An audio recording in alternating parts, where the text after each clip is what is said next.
There's a lot of information out there about empaths and how to recognize yourself as one.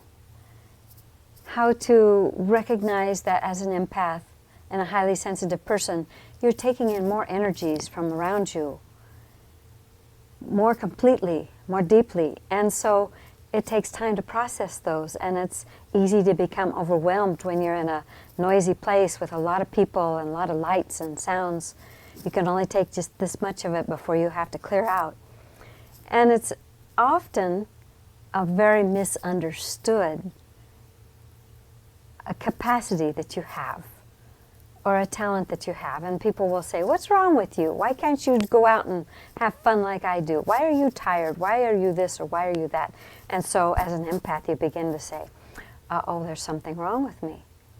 So what I want to share with you is, even though we're as an empath, we are a minority of the population, I want to share with you just how valuable we really are, and that we are doing a huge service to all of humanity and to the planet and everything that's alive on it.